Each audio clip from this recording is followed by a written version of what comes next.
learning a different language is different than learning any other subject. I feel like if you are learning whatever subject, like math or history or art or something like that, if everybody in the classroom is a native speaker of that language, then even if you have a different talent, some people are very mathematically inclined. Some people are very, very motivated or very interested in history. They want to know the names. They want to know the places, and they're very they're very talented in that regard, and they have different kind of talents. But if everything is being taught in the same native language, then in a certain way you're kind of on an even keel. Language, on the other hand, it's funny, in my mind, I would always just describe it as it can turn like a full-grown adult professional like into a baby again. And when I was a teacher in Japan, I would have many of those kind of situations where I'm teaching somebody who's much, much older than me. They're a doctor or a lawyer or some other kind of professional. But at the same time, they're kind of like a baby. The words that I'm speaking just hit them way too fast for them to comprehend it. So they kind of need me to slow down and kind of take them by the hand and kind of lead them step by step. And that's the funny thing is, I've taught, like I said, doctors, lawyers. I've taught famous people. I've taught actors and actresses. I've taught professors. And, I've also taught housewives. I've taught, businessmen. I've taught all kinds of ranges. And the funny thing is, it leads to certain kind of funny psychology. Different students would try different tactics to, either learn the language fairly or to, use certain kind of tactics to, how can I best say, to take your attention off of what you're doing or to distract you or just somehow to kind of get through a classroom. There'll be a lot of funny situations that arise because in Japanese society, I think much more than in America, positions matter everything. I know that when I was working here in America and I had a boss, we would always call him by his first name, and he didn't care, everybody just called him, Ruben, his first name, and that was just kind of natural. We didn't have to say, Mr. Smith or Mr. Jones or whatever. But in Japan, that's not the case. You're going to have to call that person, Tanaka-san or Yamada-san, something like this. So when you go into a classroom in Japan, those relationships still stay the way they are. And then now you have to deal with those kind of relationship dynamics whilst learning languages. So you see some funny things. For example, you have newly hired Kenji, who's an intern for the company, and he's sitting in the same classroom with the venerable, respected Mr. Watanabe. Now, Mr. Watanabe, he knows the ins and outs of, for example, the automobile industry, which Kenji is desperately trying to learn, but Mr. Watanabe sucks at English, and Kenji, he's got American friends, or, he's been to Australia for a couple of months when he was a kid, or something like this. So, there's this funny kind of situation that develops where Kenji is desperately trying to act like he doesn't know what I'm saying, and he's doing that because he wants to save face for Mr. Watanabe. I go into a classroom and just say, "Hey, how was your guys' weekend?" And whilst Kenji knows the answer to the question, he kind of looks over and he sees, does Mr. Watanabe get it? And if he gets it, then he'll answer the question fine. And if he doesn't get it, he'll kind of look into space and pretend like he just doesn't know what's going on because he's trying to save face. All kinds of those situations arise. I remember teaching sometimes the young teenage girls, and they would do things like twirl their hair and try and look cute, and you ask them a question and they don't know, but I'm cute, right? So they just wanted you to, they wanted you to kind of be distracted and not kind of press the issue so much. Different students had different tactics. And over years of teaching, a lot of them, they were really, really funny. It could only be that way. You can only develop these situations kind of like organically. Like a lot of the psychology they would use, it comes kind of from who they are, trying to kind of protect themselves when they feel like a baby, and in a way they kind of are in a classroom. There were certain situations where just being a man, kind of worked in my favor. Remember, one of my coworkers was, perfectly fluent in both English and Japanese. But the thing was, she was a young, skinny girl. So there would be some women who I would walk into the classroom and I would demand instant respect, and I wouldn't even have to fight for it. But for this girl, who speaks English just as well as I do, she has to prove to this woman that she knows what she's doing. That's just kind of like the psychology of it. Sometimes, the woman didn't want to be taught by a younger woman, and it was nothing more than that. Or like an Asian didn't want to be taught by another Asian. There would be some students who would actually complain to the staff, I don't want a Japanese teacher. I want a foreign teacher. And the staff would explain to them, no, this person is a native speaker. This person, grew up in America. And they'd say, no, are you kidding me? Her name is Yamada. She can't teach me. And it would be nothing more than that. So,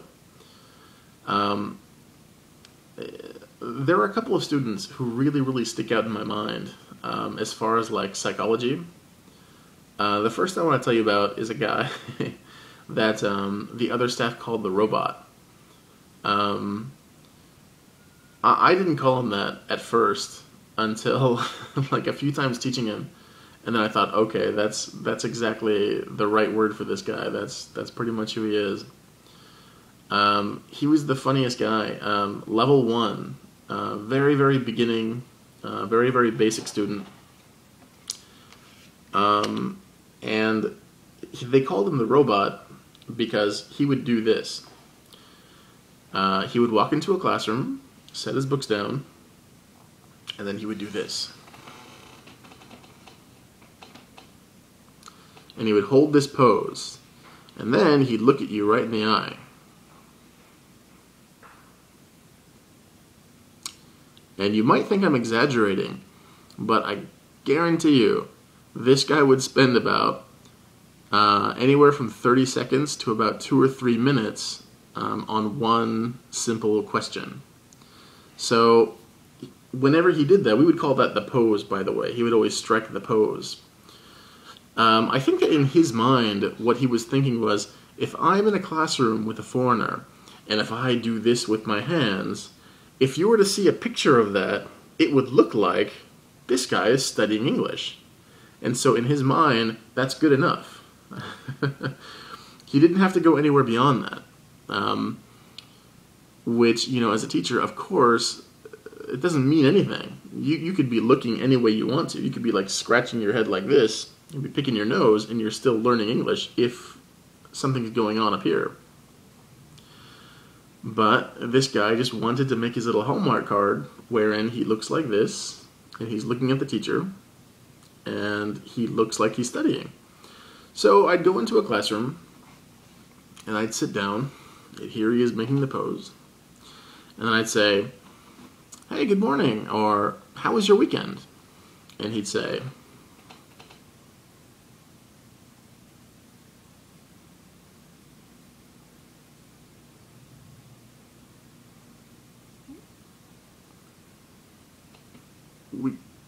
weekend. And I'd say, yeah, Saturday, Sunday. How was your weekend? Yes.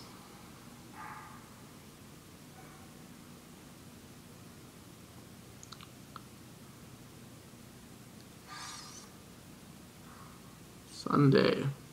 And at this point, I'd be like, oh man, I know this guy knows what Saturday and Sunday means. Japanese children know what Saturday and Sunday means. He just didn't want me to shake him out of the pose, which was the funny thing, is, that was kind of my job, is to shake him out of the pose and to get him actually thinking and using his brain.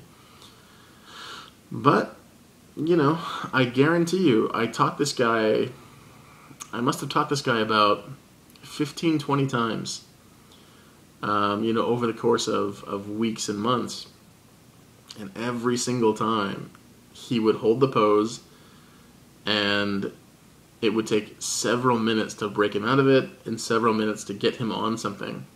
He was a very nice guy, but he was just one of the slowest students. And I guess the pose was just kind of like his psychological way of trying to adapt and kind of get things in his favor, but it just never really worked out. And I didn't call him the robot because of the pose. The pose was a funny thing, but I didn't call him the robot until I saw him. I saw him walking to the train station a different day, and he didn't see me. And he didn't see me because of the way he was walking. I was on the other side of the street, and I think I was going towards work, he was going towards the station. And I swear to God, I'm not lying, I'm not exaggerating at all, he was walking towards the train station like this.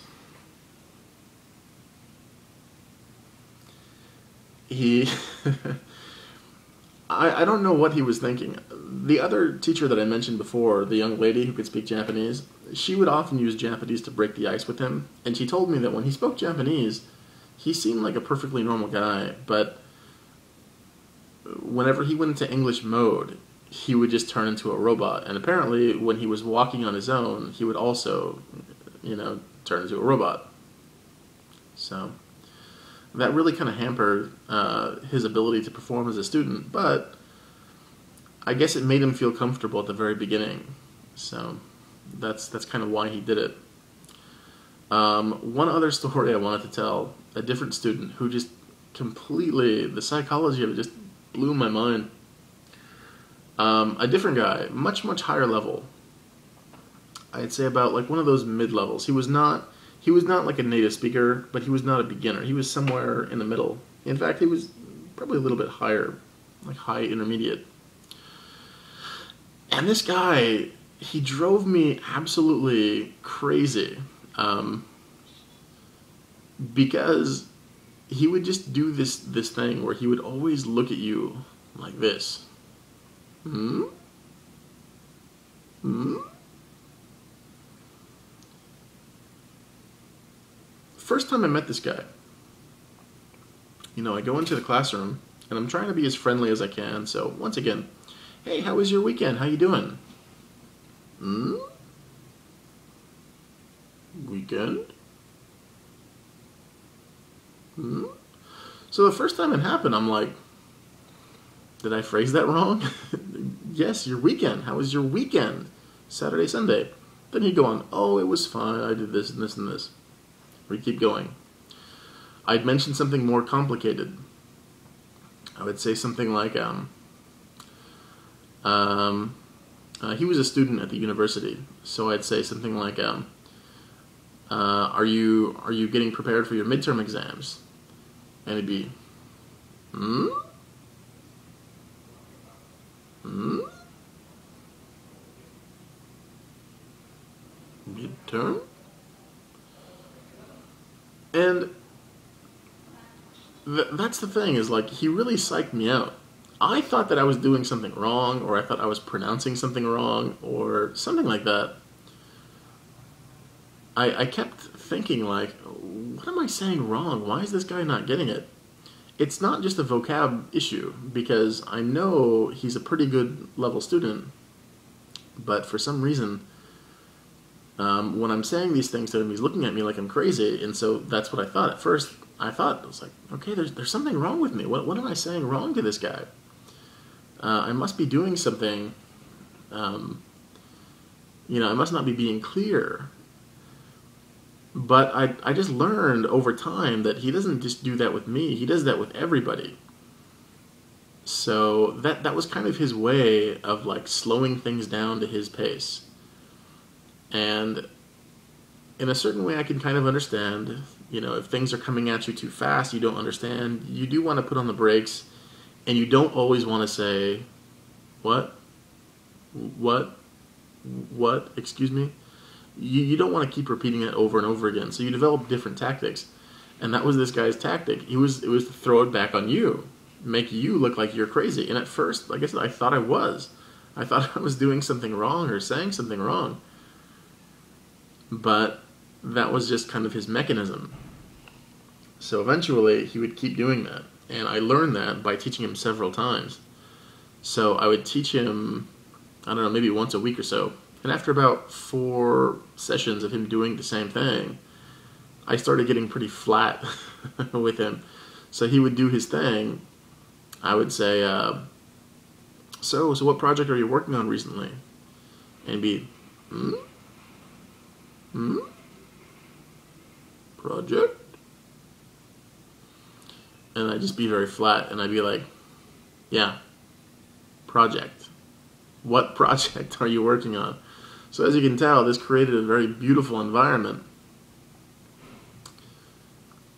I think that he kind of got the point. He never learned. He never stopped doing it. That was always kind of his tactic. But sometimes when I would throw it back to him like that, he'd be like, oh, okay, I know what the word project means. I guess I have to answer. But it was just funny. It really came as kind of like the sucker punch to me, because I was thrown off by it. I'm a native speaker of English, but he had me thinking that I was doing something wrong or I was saying something wrong, when really, he was just trying to, he was trying to buy himself some valuable time. And for a little while it worked, but I don't think those kind of tactics are something you want to do as a student. You don't want to keep up doing that kind of thing. You want to try your best to learn, whatever it is you're learning. So anyway, I've got plenty of other stories. Those were two of the ones. Those were two of the students that really stuck out to me as just the psychology they're employing to try and kind of cover for themselves is really just beautiful. I really wish I would have had like a video of these guys, because I can only tell you so much, but to really see how it was and how it played out in class was really, really funny. Anyway, that's all I've got to say for that subject for right now, so I'll see you next time. Mite kurete arigatou gozaimasu.